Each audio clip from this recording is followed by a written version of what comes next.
14 अगस्त 2005 को साइप्रस के Larnaca airport पर सुबह का टाइम था, जब एक बोइंग 737-300 मॉडल का प्लेन जिसका फ्लाइट नंबर हीलियोस 522 था, एथेंस जाने के लिए बिल्कुल तैयार खड़ी थी।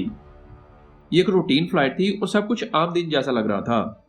कॉकपिट में एक कैप्टन हांस यूर्गन मार्टिन एक तजुर्बेकार जर्मन पायलट थे। उनके पास 18,000 टोटल फ्लाइंग आवर्स का एक्सपीरियंस था। साथ वाली सीट पर बैठे हैं फर्स्ट ऑफिसर पैम्पोस कारालैम्बोस, जो अपनी प्री फ्लाइट चेकलिस्ट कंप्लीट कर रहे थे। सब कुछ नॉर्मल लग रहा था। Fuel level, engine pressure, cabin temperature सब ग्रीन जोन में। प्लेन में 115 पैसेंजर सवार थे, जिनमें फैमिलीज, टूरिस्ट और 6 क्रू मेंबर्स समेत टोटल 121 लोग ऑन बोर्ड थे। कैबिन क्रू मुस्कुराकर पैसेंजर्स को वेलकम कर रहा था। बच्चे खिड़की से प्लेन देखकर खुश हो रहे थे।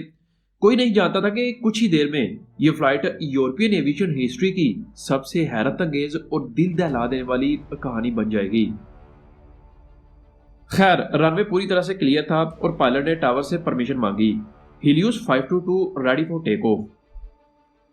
टावर से क्लियरेंस मिली। ठीक 9:07 पर प्लेन ने अपने फुल थ्रस्ट के साथ टेक ऑफ किया। अगले कुछ ही मिनट्स में ये अपने क्रूजिंग आल्टीट्यूड 34,000 फीट पर पहुंच गई। कॉकपिट में कैप्टन मार्टिन और फर्स्ट ऑफिसर कारालैम्बोस काम थे। अचानक उन्होंने नोटिस किया कि कैबिन टेम्परेचर कुछ अनयूजुअल लग रहा था। फर्स्ट ऑफिसर ने इन्वायरमेंटल सिस्टम चेक किया, लेकिन सब कुछ नॉर्मल रीडिंग्स दिख रही थी। कैबिन के अंदर भी कुछ पैसेंजर्स ने महसूस किया कि हवा थोड़ी ठंडी ठंडी और ड्राई सी है, लेकिन सब सोच रहे थे कि ये नॉर्मल एयरक्राफ्ट कूलिंग होगी। क्रू ने ड्रिंक्स सर्व करनी शुरू की। कंट्रोल टावर से कांटेक्ट कंफर्म हुआ। Helios 522 climbing complete, level at 340। तभी कॉकपिट में एक छोटी सी रेड वार्निंग लाइट बार बार ब्लिंक करने लगी। Air conditioner warning. कैप्टन ने सोचा कि शायद प्रेशराइजेशन स्विच पे कोई छोटी सी ग्लिच होगी, क्योंकि ऐसे सिग्नल्स कभी कभी फॉल्स अलार्म भी देते हैं। उन्होंने मेंटेनेंस टीम को रेडियो पर कॉल करने का सोचा, लेकिन कुछ ही मिनट्स बाद एयरक्राफ्ट के प्रेशराइजेशन सिस्टम ने एक क्रिटिकल एरर दिखाया और कैबिन प्रेशर रैपिडली ड्रॉप कर रहा था।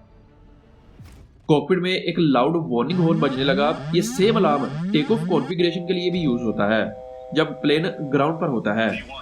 दोनों पायलट्स शॉक थे कि ये अलार्म क्यों बज रहा है। कैप्टन मार्टिन ने भी वही समझा कि शायद take off setting properly reset नहीं हुई, मगर असल में ये अलार्म एक कैबिन प्रेशर लॉस का सिग्नल था। सिर्फ कुछ ही सेकंड में एयरक्राफ्ट के अंदर की हवा पतली हो गई। ऑक्सीजन लेवल इतना कम हो गया कि ह्यूमन ब्रेन्स सिर्फ कुछ ही मिनट्स तक ही होश में रह सकते थे। कैबिन क्रू ने मास्क गिरते देखे। पैसेंजर्स घबरा गए, बच्चे चिल्लाने लगे। लोग समझ नहीं पा रहे थे कि क्या हो रहा है। फर्स्ट ऑफिसर ने मेंटेनेंस कंट्रोल सेंटर से रेडियो पर बात करने की कोशिश की। मेंटेनेंस इंजीनियर ने उससे पूछा कि क्या प्रेशराइजेशन पैनल सही सेट है, यानी ये ऑटो पर है या मैनुअल पर। लेकिन उस वक्त तक ऑक्सीजन लेवल काफी कम हो गया था और पायलट्स की सोचने समझने की सलाहियत कम होने लगी। हाइपोक्सिया यानी ऑक्सीजन की कमी उनके दिमाग पर असर कर रही थी। मेंटेनेंस इंजीनियर ने सेम क्वेश्चन 2-3 बार रिपीट किया कि क्या प्रेशराइजेशन सिस्टम ऑटो पर है या मैनुअल पर।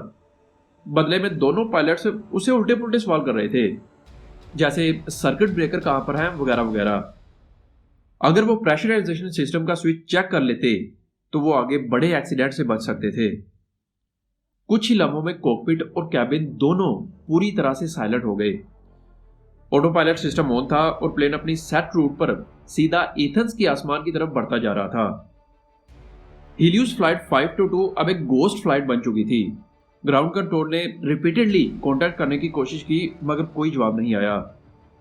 कई बार कोशिश करने के बाद भी कोई रिस्पॉन्स ना आया। फिर उसके पास ही उड़ रहे एक प्लेन से कांटेक्ट किया। उसे कहा गया कि हीलियोस फ्लाइट 522 से वो कांटेक्ट करने की कोशिश करे, लेकिन फिर भी कोई जवाब नहीं आया।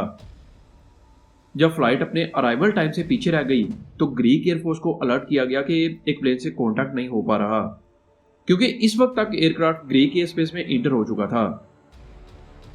2 F-16 फाइटर जेट्स को फौरन हवा में भेजा गया ताकि वो एयरक्राफ्ट को इंटरसेप्ट करें। इंटरसेप्ट के बाद फाइटर जेट्स ने जब हीलियोस 522 के साथ फॉर्मेशन ली, उन्होंने जो देखा वो दिल दहला देने वाला था। खिड़कियों के पीछे पैसेंजर्स बेहोश और मास्क पहने हुए थे। कोई भी मूवमेंट नजर नहीं आ रही थी। कॉकपिट के अंदर भी कोई मूवमेंट नहीं थी।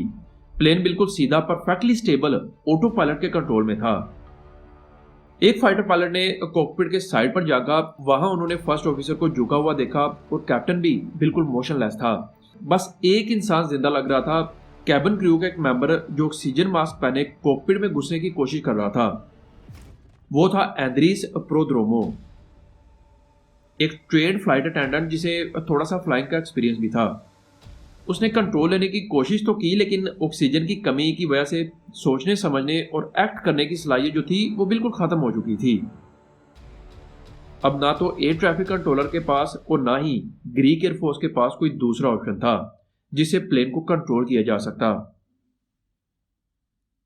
अब जारी सी बात है कि जब तक प्लेन में फ्यूल बाकी है, प्लेन ऑटो पायलट पर फ्लाई करता रहेगा। काफी टाइम गुजरने के बाद प्लेन में जब फ्यूल पूरी तरह से खत्म हो गया, इसने धीरे धीरे डिसेंड करना शुरू किया और कुछ ही मिनट्स बाद दोनों इंजन बंद होने लगे। फाइटर पायलट्स ने हेल्पलेस आंखों से देखा हीलियोस फ्लाइट 522 एक खाली रूह की तरह एथेंस के पास के पहाड़ से टकरा गई, जिससे एक मैसिव ब्लास्ट हुआ। क्रैश के बाद पूरा ग्रीस और साइप्रस शॉक में था। किसी को समझ नहीं आ रहा था कि एक परफेक्टली नॉर्मल फ्लाइट ऐसे कैसे क्रैश हो सकती है। रेस्क्यू टीम्स जब क्रैश साइट पर पहुंची तो सब कुछ राख और मेटल के टुकड़ों में तब्दील हो चुका था। इन्वेस्टिगेशन शुरू हुई। Greek air accident investigation board ने एयरक्राफ्ट के ब्लैक बॉक्स और कॉकपिट वॉइस रिकॉर्डर को रिकवर किया। उन रिकॉर्डिंग्स में कुछ शॉकिंग चीजें सामने आई।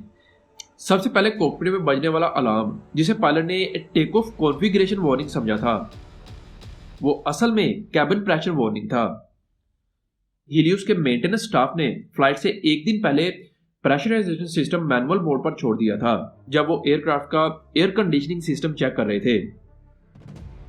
और 14 अगस्त की सुबह जब पायलट्स ने फ्लाइट स्टार्ट की तो वो स्विच ऑटो पर वापस करना भूल गए। हालांकि मेंटेनेंस इंजीनियर को समझ आ भी गई थी कि प्लेन में क्या प्रॉब्लम है, लेकिन तब तक काफी देर हो चुकी थी और उसने पायलट्स को बताया भी, लेकिन दोनों पायलट्स हाइपोक्सिया का शिकार थे। इस एक छोटी सी गलती का मतलब था कैबिन प्रेशर ऑटोमेटिकली कंट्रोल नहीं हो रहा। जैसे जैसे प्लेन ऊपर चढ़ता गया, ऑक्सीजन लेवल कम होता गया और कुछ ही मिनट्स में सब बेहोश हो गए। वॉइस रिकॉर्डर के लास्ट मोमेंट में एक हल्की सी आवाज मिली। एंद्रीस प्रोद्रोमो, फ्लाइट अटेंडेंट जो कॉकपिट में घुसकर कंट्रोल लेने की कोशिश कर रहा था, उसकी सांस तेज थी। वो लास्ट तक कोशिश करता रहा। उसने मेडे मेडे बोलने की भी कोशिश की। हीलियोस एयरवेज पर क्रिमिनल नेग्लिजेंस के चार्जेस लगे और एयरलाइन कुछ ही वक्त बाद बंद हो गई। मगर सबसे बड़ा सबक था एक छोटी सी गलती, एक स्विच, एक ओवरसाइट 121 जिंदगियां ले गई। आज भी जब कोई पायलट चेकलिस्ट पढ़ता है तो एक नाम जरूर याद आता है, हीलियोस फ्लाइट 522, वो फ्लाइट जो हमेशा के लिए आसमान में खो गई।